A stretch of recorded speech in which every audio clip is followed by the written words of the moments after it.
Hello दोस्तों, SK electronics work में आपका स्वागत है। दोस्तों कैसे हो आप? आशा करता हूँ बहुत अच्छे होंगे। दोस्तों देखिए मेरे सामने ये है 3055 वाला 8 ट्रांजिस्टर का एम्पलीफायर। इसमें एक समस्या क्या है, एक साइड पे जो है आवाज़ बहुत ज़्यादा फट रही है, बहुत ही ज़्यादा।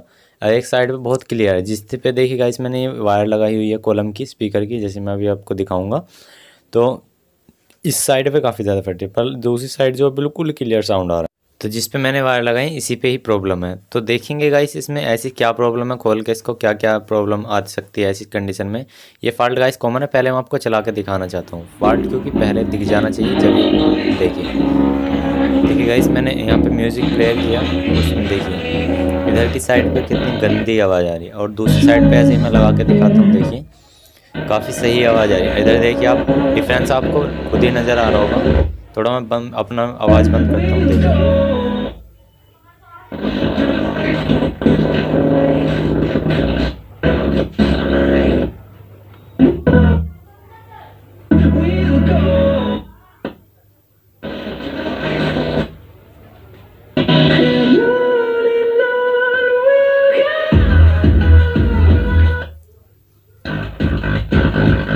ठीक है गाइस, आपने डिफरेंस देख लिया कितना बड़ा डिफरेंस आ रहा है इसमें वाले चैनल में और उस वाले चैनल में। यानी कि ये चैनल में प्रॉब्लम आया, देखिए कोई लोड भी नहीं ले रहा बल्ब की तरफ। अगर सही चैनल पे लगाते हैं फुल लोड लेता है, बल्ब भी ग्लो होता है सीरीज बल्ब का बढ़िया तरीके से। तो इस चैनल में ऐसी क्या प्रॉब्लम आई गाइस, देखेंगे खोल के। ये प्रॉब्लम बहुत ज़्यादा आती है, देखने को मिलती है हमें। तो मैंने सोचा इस टॉपिक पे ज़रूर एक वीडियो बनाई। देखिए आवाज़ तो काफ़ी ज़्यादा फट रही है, और आवाज़ बिल्कुल भी क्लियर नहीं आ पा रही। एक साइड तो क्लियर है, तो गाइस सीधी सी बात है सप्लाई सेक्शन का तो फॉल्ट इसमें नहीं है, क्योंकि अगर सप्लाई सेक्शन का फॉल्ट होता तो दोनों साइड में प्रॉब्लम आती। तो सेट को ऑफ करते हैं और कैमरे को सेट करके यहाँ पे सेट को ओपन करते हैं, मतलब इसे ऑन खोलते हैं, इसका कवर खोलते हैं, बैक कवर। तो दोस्तों वीडियो को लास्ट तक देखना, तभी अच्छे समझ में आएगा। हमारे चैनल पर नए तो सब्सक्राइब कर सकते हैं, और आपने कर रखा तो बहुत अच्छी बात है। साथ में बेल आइकन को प्रेस कर लेना गाइस, जिससे कि आपको हर वीडियो का रोज़ नोटिफिकेशन मिलता रहे। मेरे चैनल पे रोज़ नई वीडियो आती है इलेक्ट्रॉनिक्स से रिलेटेड। आप काम सीखना चाहते हैं तो सब्सक्राइब कर सकते हो। तो गाइस देखिए हमने ओपन कर लिया है, मतलब खोल लिया है इसको, ठीक है। तो अब हम यहाँ पे ज़रा इसको बोर्ड में देखेंगे। हमें यहाँ पे कोई जला भुना भी कोई नज़र नहीं आ रहा, ना कोई वायर टूटा हुआ नज़र आ रहा है। इस कंडीशन में वायर टूट जाता है ट्रांजिस्टर का, तब भी प्रॉब्लम आती है।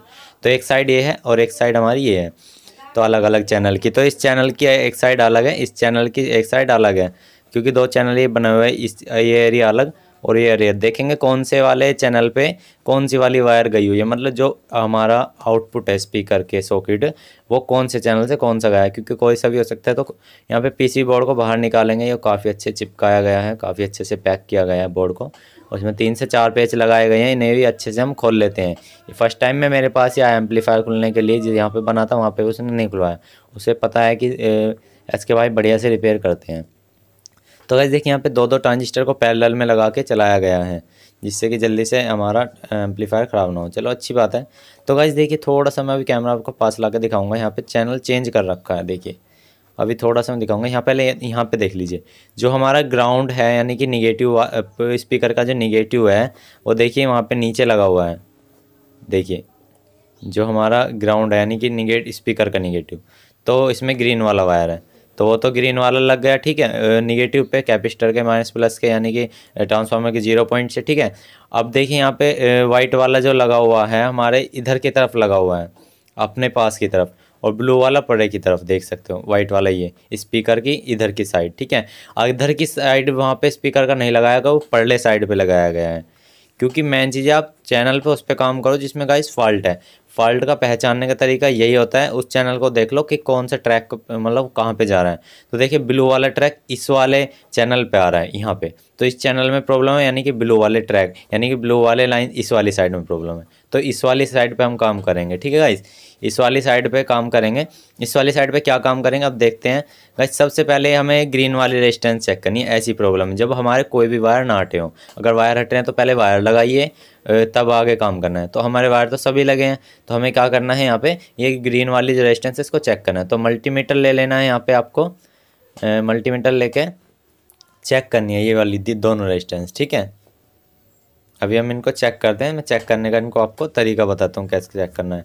तो यहाँ पे वायर को इधर उधर फैलने जाए थोड़ी सी, तो यहाँ पे ये स्पीकर के लिए वायर लगी होती हैं रेजिस्टेंस गाइस, ये दोनों स्पीकर के लिए, ठीक है। दोनों ट्रांजिस्टर के पॉइंट से आके ये स्पीकर देती है। तो यहाँ पे कंटिन्यूटी मोड पे लगाएंगे मल्टीमीटर को, ठीक है।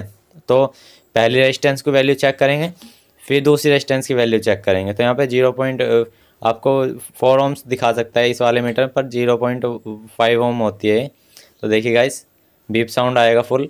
तो दूसरी पे भी देखिए गाइस 20-21 ओम आ रहा है। तो जो ये गलत है, एक रेजिस्टेंस में लीकेज है कहीं ना कहीं, तो ऐसा नहीं होना चाहिए था। तो एक रेजिस्टेंस गाइस मुझे यहाँ पे लग रहा है कि जैसे हिल रही हो। तो मैं अभी आपको कैमरा बिल्कुल पास ला के दिखाता हूँ, देखिए। तो थोड़ा सा गौर दीजिए गाइस, स्पीकर वाली जो पिन है यहाँ पे 2 रेजिस्टेंस का पॉइंट एक जगह जोड़े गए हैं, एक का थोड़े से, एक का लाल से थोड़ा सा आगे को। अभी देखिए मैं मार्क करके दिखाता हूँ यहाँ पे ये वाला पॉइंट। तो अगर मैं रेजिस्टेंस को ऊपर की तरफ से हिला रहा हूँ तो ये हिल रही है, यानी कि इसकी सोल्डिंग ड्राई हो चुकी है, मतलब इसकी सोल्डिंग हट चुकी है। तो अभी थोड़ा सा अच्छे से देंगे ये वाला पॉइंट। तो ये वाला पॉइंट यहाँ पे सोल्डिंग इसकी ढीली हो चुकी है, जिसके कारण ये प्रॉब्लम आई है। तो जैसे मैं ऊपर से हिला रहा हूँ तो इसकी पिन हिल रही है, यानी कि इसकी वजह वो कहता था कस्टमर हाथ मारने पे चल जाता था। तो रीज़न यही है, इसकी सोल्डिंग ख़राब हो चुकी है। तो करेंगे क्या गाइस, इस रेजिस्टेंस को हम चेंज नहीं करेंगे, इस रेजिस्टेंस को यहीं पे सोल्डिंग नहीं करेंगे। करना क्या है, इस रेजिस्टेंस को बाहर ही निकालना है। बाहर निकालने के बाद देखिए मैं सेट को पहले ऑन करके दिखाता हूँ आपको, और मैं इस रेजिस्टेंस को हिला के दिखाऊंगा, और इसी रेजिस्टेंस को यानी कि एक बार टच करके दिखाऊँ। टच कर सकते हो इस रेजिस्टेंस को, कोई दिक्कत नहीं है, थोड़ी देर के लिए चेकिंग के लिए कोई प्रॉब्लम नहीं है, ठीक है। तो मैं यहाँ पे अभी देखिए मैंने सेट ऑन किया और म्यूज़िक वगैरह प्ले करते हैं, तो ठीक है। अब हमें देखिए यहाँ पे हम एक चिमटी से टच करेंगे, जहाँ पे इसका 1 पॉइंट और 2 पॉइंट है, यानी कि दोनों तरफ का लगा हुआ है। देखिए गाइस, जैसे मैं इसको टच कर रहा हूँ तो काफ़ी अच्छा साउंड आ रहा है, क्लियर आ रहा है, बेहतरीन आ रहा है, देखिए बढ़िया तरीके से, ठीक है। तो इसका जो जहाँ पे पॉइंट लगा हुआ है वहाँ पे इसको अच्छे से एक बार सेट करके हिला कर लगते हैं, देखिए। तो जब भी साउंड क्लियर आ रहा है तो यानी कि फ़ाल्ट हमारा यही है, ठीक है ना गाइस। ये फ़ाल्ट है, ये फ़ाल्ट 30-55 में सबसे ज़्यादा आता है। तो करना क्या है, देखिए मैं इस पर यहाँ पे अच्छे से लगाता हूँ, इसको हिला के, देखिए चलने लगा है, बढ़िया स्पीकर चल रहा है, आवाज़ भी अच्छी आ रही है, साउंड भी क्लियर, ठीक है। तो इस कंडीशन में क्या करना है, इस रेजिस्टेंस को बाहर निकालना है, यहीं पे सोल्डिंग नहीं करनी, वरना फॉल्ट दोबारा आएगा, कस्टमर बाद में परेशान होगा, 1 हफ्ते 2 हफ्ते महीने बाद फिर परेशान होगा। तो सेट को ऑफ़ कर लेना है यहाँ पे। तो मैंने सेट ऑफ किया, तो इस रेजिस्टेंस को हमें बाहर निकालना है अब, क्योंकि गाइस स्पार्किंग होके जो है ना वो काली पड़ गई होगी उसकी वायर, जो ऊपर तक यानी कि जो उसमें वायर लगी हुई है टाइट वाली, वो काली पड़ चुकी है। अगर हमने वहीं सोल्डिंग कर दी थोड़े से दिन चलेगी, फिर स्पार्किंग करके ख़राब हो जाएगी। तो करना क्या है, दोनों तरफ की लेग निकाल के इसकी रेजिस्टेंस की ओपन करके यानी बाहर करके सोल्डिंग हटा के, तो हमें इस पर छोटे छोटे पिन्स लगे हुए हैं जो कि ये कार्बन के होते हैं। तो करना क्या है, यहाँ पे ब्लेड से इसको अच्छे से, दोनों पिनों को अच्छे से साफ़ करना है, यानी कि इसकी सभी गंदी पॉलिश उतार देनी है, और दोबारा से सोल्डिंग करके अच्छे से पेस्टिंग करके इसको लगाएंगे दोबारा से, जिससे कि प्रॉब्लम यानी कि समस्या बाद में तक ना पनपे इसमें, मतलब ये फॉल्ट बिल्कुल क्लियर हो जाए। यहाँ से फॉल्ट हमारी तरफ से बिल्कुल डाउट, मतलब हमारी तरफ से बिल्कुल क्लियर कर देना है, ठीक है। और जब आप इसकी रेजिस्टेंस की सोल्डिंग करो तो दोनों की अच्छे से टाइटली कर लेनी है, वो तो आपको बताइए, और अच्छे क्वालिटी के आयरन से करनी है। ये लो क्वालिटी के आयरन से सोल्डिंग करने के से नतीजे रहते हैं गाइस, जो बाद में कस्टमर को भुगतने पड़ते हैं सोल्डिंग की प्रॉब्लम। तो गाइस और भी अदर रेजिस्टेंस की हम सोल्डिंग कर देंगे यहाँ पे, जो और भी इसके पास रेजिस्टेंस लगी हुई है बड़े वाली, क्योंकि उनकी प्रॉब्लम हम सॉल्व कर देंगे, कोई बात नहीं, ठीक है। तो हमने काफ़ी अच्छे से सोल्डिंग कर दिया। आयरन फुल्ली हीट होना चाहिए, फुल गर्म होना चाहिए, तभी अच्छे से वर्क कर पाती है इस वाली रेजिस्टेंस पे, या बड़े वाले कैपेसिटर पे, या 5408 डायोड पे। तो देखिए गाइस हमने काफ़ी अच्छे से यहाँ पे सोल्डिंग कर दी है इसकी, बेहतरीन तरीके से, बहुत बढ़िया तरीके से देख सकते हो आप, ठीक है।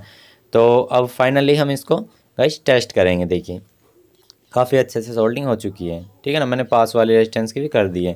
ये जब होता है जब जल्दी में बना देते हैं और अच्छे से लोकल आयरन से इसकी सोल्डिंग करते हैं जब बोर्ड बनाते हैं। तो गाइस देखिए मैंने सेट को ऑन किया और मैं यहाँ पे इसे ब्लूटूथ मोड पे लगा के इसमें म्यूज़िक प्ले वगैरह रख दिया।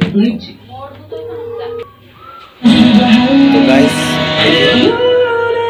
म्यूज़िक प्ले किया, देखिए आवाज़ थोड़ी सी, देखिए इस साइड पे देख लीजिए अब, और आप फिर इस साइड पे देखिए, बिल्कुल बराबर साउंड हो चुका है। देखिए बिल्कुल बेहतरीन साउंड आ चुका है, लेकिन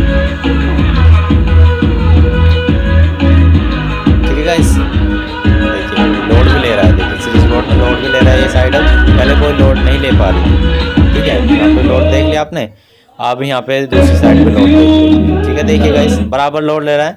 आवाज़ भी बराबर है, सब कुछ क्लियर। थोड़ी सी आवाज़ मंदी करते हैं, देखिए गाइस, जो कि साउंड आपको बहुत अच्छे समझ में आए। देखिए उस पर लगा के छोड़ दें, देखिए बहुत क्लियर साउंड आ रहा है गाइस। बस इसमें यही छोटा सा फॉल्ट है कि आवाज़ तेज भी ज़्यादा है, सब प्रॉब्लम ओके है हमारी।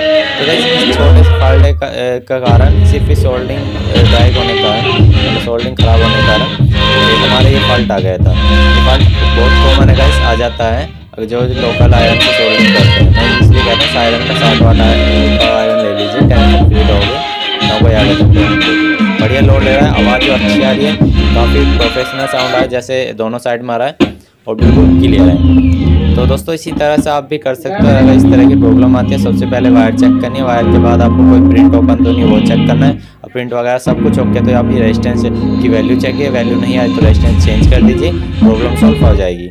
तो आई होप आप दोस्तों वीडियो अच्छी लगे तो लाइक कर देना, शेयर कर देना। तब तक के लिए इतना दोस्तों, मिलते हैं नेक्स्ट वीडियो में। जय हिंद, वंदे मातरम, जय श्री राम दोस्तों।